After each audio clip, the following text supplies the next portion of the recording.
Hello. Hello, is this Ken? Yes, hi. Oh, hi there, it's Greg. Hi, Greg. Nice to talk to you. You too, you too. How's things? Things are going pretty good, although this was almost a disaster. About a minute before you dialed in, I realized that I hadn't turned my mixing board on. So I had Oh, I had all my recording stuff set up, and it still would have recorded through the crappy microphone on the laptop, I think, but yeah, that would have been bad. So how are you? yeah, fine, fine. Just same as the rest of the world, I guess. Yeah. I s- Confused. yeah, exactly. Are you exhausted from all these conversations today yet? No, it hasn't been too bad today. I think this is only the third that I've had. I've been doing a lot over the last few weeks, but some days are more interviews than others. But today's Uh-huh. yeah, Okay. fairly easy. Well, I thanks for taking some time to talk to me. Just so you know, I'm on a small beans radio station. We're outside of Chicago, but we don't actually reach Chicago except for streaming. But we do Oh, okay. Yeah, we go yeah. over the air in my local town, but we stream everywhere. That's the one of the good things about the internet, then I guess. Exactly. Yeah, I think that's the only reason that I have people that listen to my show. All right. So anyway, first I need to make a confession that I am a lapsed Paradise Lost listener. No. Yeah, I was looking at the discography, which is massive, and I do know that back in the day, I think I had Shades of God even on cassette, Wow. and I think I had Draconian Times. But since then, I have lapsed away. So let for people that are in my position and Uh-huh. possibly listening to this, let me ask you, if somebody is going to dive into the large discography you guys have now, up to Obsidian is the new release and it's up to I think your 16th. How should somebody dive in? Start from the very beginning and go forward from there? Start with the most recent and work backwards? What do you recommend?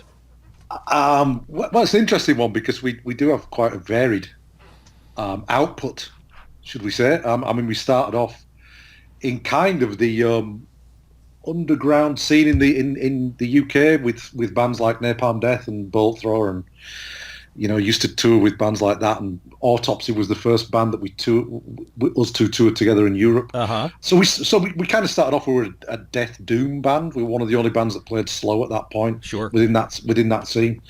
And then a couple of albums in, we started to introduce like gothic music influences, and we've just varied it over the years. We've gone through numerous different things. We did an electronic album. We did more of just a rock album, gothic rock album, and everything in between, pretty much. And the album before this one was a full-on doom metal album. And I would say for the first time listener of Paradise Lost, judging by what I've heard from people saying about the new record and how it's been received, I would say actually Obsidian is the one to hear first, Mm-hmm. and then choose which era or which type of music that we play you want to go down. Because I think what I've been told about the new record, people seem to see it as some kind of musical biography of the band, Mm-hmm. where it incorporates a lot, if not most, of the elements from within our career Mm-hmm. on one record. So it's quite an eclectic record. So I think that's probably the best place to start. If you don't like the new one, you're not going to like anything we ever did. You know. That might be true. I'm liking very much what I've heard so far. The album is Obsidian, and it's got whether you have the sort of the regular edition or the deluxe edition, it's got either 9 or 11 tracks, clocking Yeah. in at either about 45, 46 minutes up to 55 or 56 minutes. Yeah. To me, like a 45 to 50-minute album is the perfect length, Yeah. because it won't overstay its welcome and everything will seem fresh. Was that a deliberate choice to kind of keep it to that instead of hammering it out to 65, 70 minutes? Well, it was our choice as a band to do that because we're of the same mind as you. I mean, I think it comes from cassette days when you used to do tapes for people. You just wanted it to just run over one side of a C90 cassette. Mm-hmm. Um, but that's still stuck in our heads. And yeah, when we came through the album, we recorded the 11 tracks with a view to that being the album. But when we were putting the track listing together, it has to flow right and it has to feel right as an entire thing. And the 9 tracks, the way we did it for that, was our idea of how the album should be. And then we did the other 2 tracks we just gave to Nuclear Blast and said, you can do whatever you want with them, really. So yeah, my idea of the album is the 9 tracks. I still think the other 2 tracks are worthy tracks, but they just didn't fit into the flow of the album for us. And so yeah, they're very much worthy formatting tracks. You know how labels like to do this formatting thing. Usually, it used to be years ago, it was just for Japanese releases and things, but Sure. These days it's for different coloured vinyls and whatever and different editions of an album. But that's very much a record label thing. Yeah, I still think of albums in terms of like side 1 and side 2 from having albums and cassettes and things like that. Oh, absolutely. The flow of an album totally depends on the A and B side to me. Sure. We still think in those terms. How do we close the A side?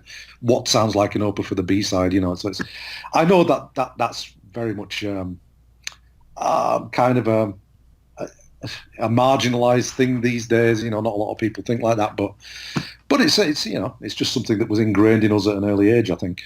Yeah, you mentioned, the benefits of technology when we first started talking and thinking about the process of creating an album like Obsidian these days versus how it was back in the dark ages of the early late 80s and early 90s. What are some of the biggest differences? Like, do you still all get together in the same place at the same time? Is it more about file trading? How does that work? The writing process is more the file trading thing, I think. That's where that comes in handy. You don't have to stand around in a rehearsal room jamming for hours on end and coming up with one riff at the end of it anymore. You can get cut through the crap quicker, I guess. But the recording process, I think the main difference that I see these days is that, well, it's cut costs a lot for a start. But I don't think bands have to be as well rehearsed as they used to be. You didn't have any options when it was on 2-inch tape. You just had to go in, get it right, and there were no real editing options. So it was like go in as a band, get it right, and then mix it. Because 2-inch tape's an expensive medium, and that's what everyone recorded on at one time. Sure. So yeah, I mean, there's a lot of pluses to the recording process, how it's moved along. In a way, I think it's become a bit too polished to the point where a lot of bands, and it's happening more in the mainstream metal scene than anywhere else, I think, sound too similar because they're all using the same amp sims or reamps and the same drum samples and stuff. It's all getting a little bit boring and a bit safe. And that's the last thing metal was supposed to be. I thought that was supposed to be the edgy stuff that your parents didn't want you listening to, so... So yeah, I would say it's moved on a lot, and it's which is a great thing. But I think people should still, take certain things with a pinch of salt and maybe not use it all, because metal's still meant to be this organic thing at the end of the day. It's this edgy thing, and a warts and all type of music as well. It's imperfections sometimes makes records. So. Yeah, I've kind of got a foot in both camps to a degree. Does it make it different when it's time to gear up for touring, in the sense that, early on you had to basically play the song all the way through at the same time all together every single time for recording? Whereas now, as you say, you have a bit more space for editing and breaking it down. When it's time to go out and play things in front of people live, does that make it any different? It all depends on how professional the band is. Maybe sometimes it's about being well rehearsed. Sometimes it's about knowing what you're doing. We're very well versed in. I don't think I've been off a stage longer than 3 or 4 weeks in my life since I was 18. So I've done a lot of touring and a lot of gigging. And I just know what's needed of me, basically, and I know what goes on behind the scenes at festivals and all the rest of it. So that's fortunate for me. I would say for new bands, you just need to get well rehearsed in for the first part, And then when you know each other inside out and you know what's needed of you, you can kind of not relax on it, but do it in different ways, like maybe do it online, rehearse to I don't know, different versions of the song. Maybe get your drummer to do it, and then you rehearse along to him, or if you do click tracks, do that. But yeah, there are various ways to do it. Are you going nuts now without having been out on tour for longer than 3 or 4 weeks? Yeah, and I didn't think I would. Because I'm quite an antisocial person. I enjoy the playing on stage, but I never particularly liked the getting on aeroplanes and queuing and being around a lot of people, feeling like an ant. I never particularly enjoyed that aspect of it, but I always loved playing on stage. But yeah, I'm actually missing every aspect of it. Even just being able to travel, it's certain freedoms you take for granted, maybe. So yeah, it's bizarre. It's been 3 months, I think, since the last. I think we did a Russian tour. Last, we were just about to go to Mexico, and the lockdown happened the day we were meant to be flying to Mexico. So it's been a while, and the rumbles from in the industry are not very optimistic. So as a band, we just have to remain as optimistic as possible and keep preparing for what comes next. When you guys were putting Obsidian together, what was sort of the breakdown in terms of contributions from the bio document that Nuclear Blast sent with the information about these calls? There was, there were quotes from you and from Nick about, one person writing some of the music, another person handling some of the lyrics. Is it sort of broken down like that, or is it a lot more cohesive?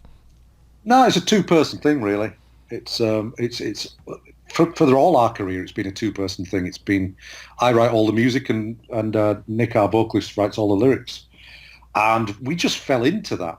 Really, it wasn't something that anybody in the band set out to do. I mean, 4 of the guys in the band, it's the same guys from the start. We just fell into our certain roles, and either through in early doors, I think it was possibly through Nick and myself were the most into that type of music, and we were tape traders and things, so we knew most about it. And also just we had the most drive, I suppose. I don't know. And then over the years, it just kind of that became the sound of the band.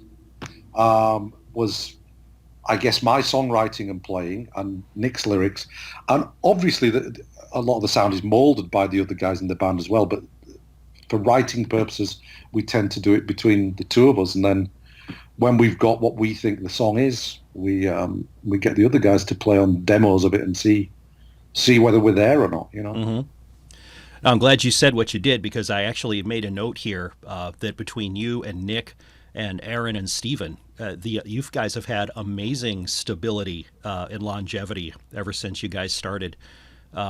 If you ever been on Wikipedia and looked like they have graphs of timelines of bands where there will be right. There will be a person's name and then a color bar that will cover all the years they were with the band, and some of those look like chopped salad, and yours looks like there's just apart from the drum position for the four of you, there's just 4 solid lines that go from one end to the other, and that's really rare.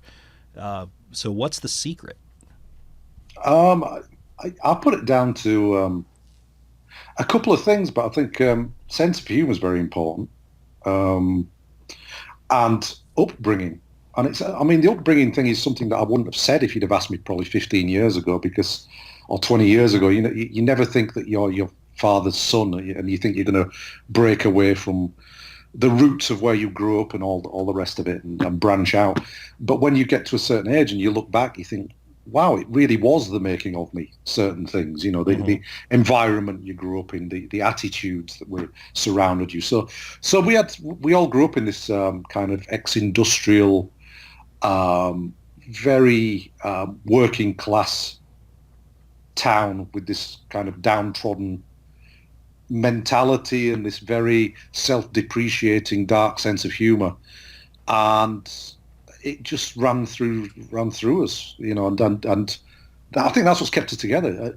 No one would have been allowed to have an ego because it had been slapped out of them by everyone in the town, and I think ego is usually the thing that is the downfall of most bands, right? Whether it's one member or 2 members or whatever, So yeah, it's that. I guess it's that working class ethic mixed with the this kind of wry sense of humor. Hmm.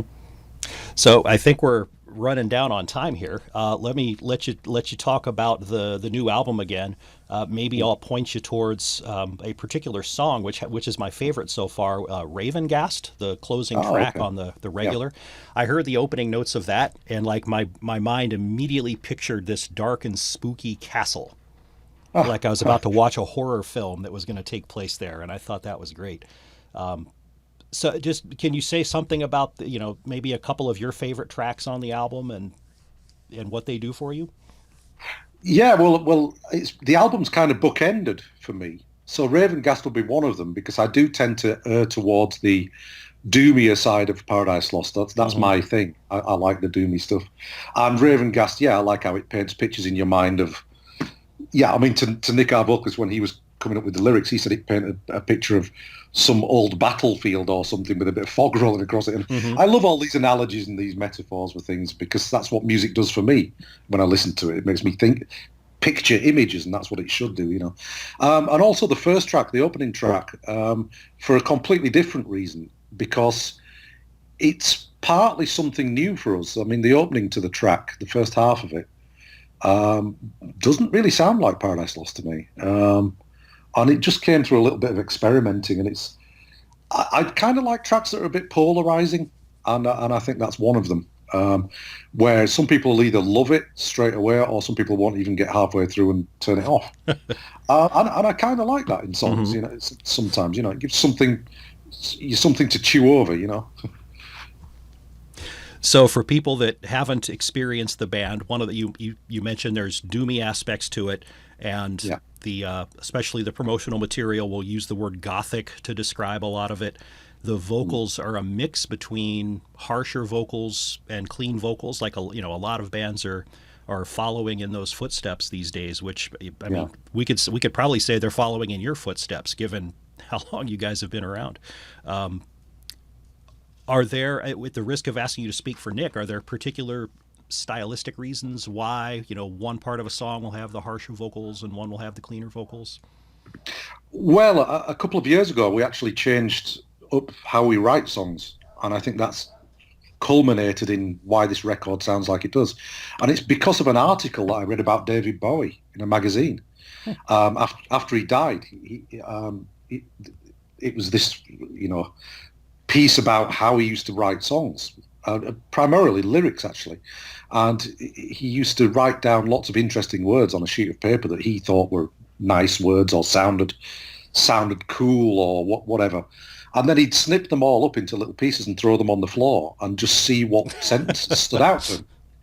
Very, very Mm-hmm. random. And I thought, well, I wonder if I can apply that to music in a way. So I'd suggested this to Nick, and what I did was I came up with very, very short sections of music. Could be anything. Could be a piano line, could be an acoustic guitar line, could be a bass line, could be just a hummed melody or anything, but no more than a few seconds long.